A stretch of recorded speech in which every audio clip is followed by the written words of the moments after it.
Good evening everyone. শতাব্দীর কিচেনে আপনাদের সবাইকে স্বাগত জানাই। আজকের রেসিপি সঠিক পদ্ধতি সহ বিউলির ডাল।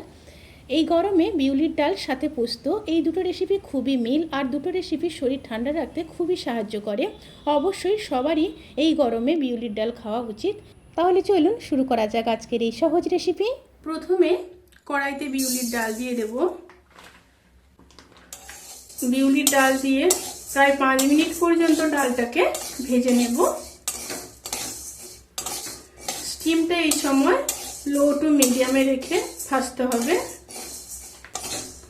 ডালটা ভাজা হয়ে গেছে, এরপর গ্যাস অফ করে দেব। অফ করে দিয়ে ডালটাকে নামিয়ে নেব। নামিয়ে ডালটাকে খুব ভালোভাবে ধুয়ে নিতে হবে। এবার প্রেসার কুকারের মধ্যে ধুয়ে রাখা ডালগুলোকে দিয়ে দেব। এবার জল দিয়ে দেব। এখানে আমি 150 গ্রাম ডাল নিয়েছি, সেই অনুযায়ী আমি 300 গ্রাম জল দিয়ে দিলাম।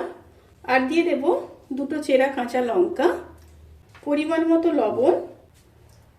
এবার ঢাকা দিয়ে 4টা সিটি দিয়ে নেব।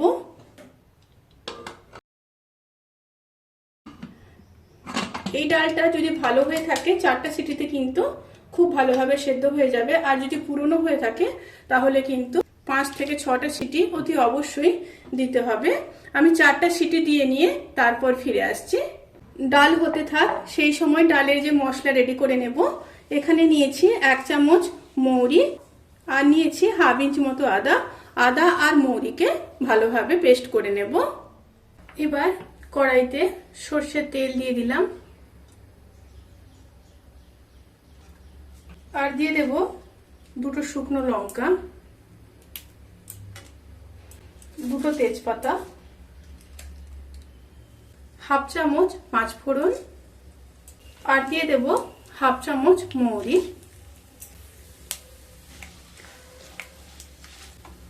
তেল থেকে যখন সুন্দর একটা স্মেল আসতে শুরু করবে সেই সময় দিয়ে দেব হাফ চামচ হিং।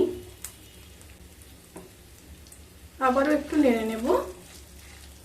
এবার বেটে রাখা আদা আর মৌরির পেস্ট দিয়ে দিলাম।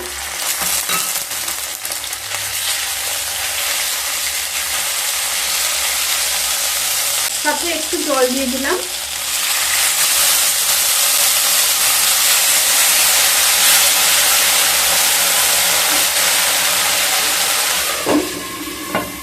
একটু ঢাকা দিয়ে দিলাম। আদা আর মৌরি দিলে কিন্তু খুব ছেটোয়, অবশ্যই একটু ঢাকা দিয়ে দেবেন। এবার দিয়ে দেব হাফ চামচ হলুদ গুঁড়ো। আবারও একটু জল দিয়ে দিলাম। দিয়ে মশলাগুলোকে খুব ভালোভাবে কষিয়ে নেব।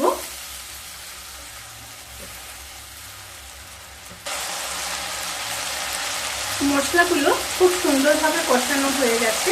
এরপর সেদ্ধ করে রাখা ডালটা দিয়ে দেব।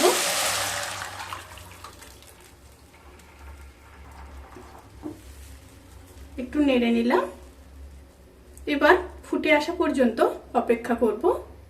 ডালটা ফুটে এসছে। এবার টেস্ট ব্যালেন্স করার জন্য 1 চামচ চিনি দিয়ে দিলাম। ডালটাকে ঢাকা দিয়ে 1 মিনিট লো স্টিমে হতে দেব।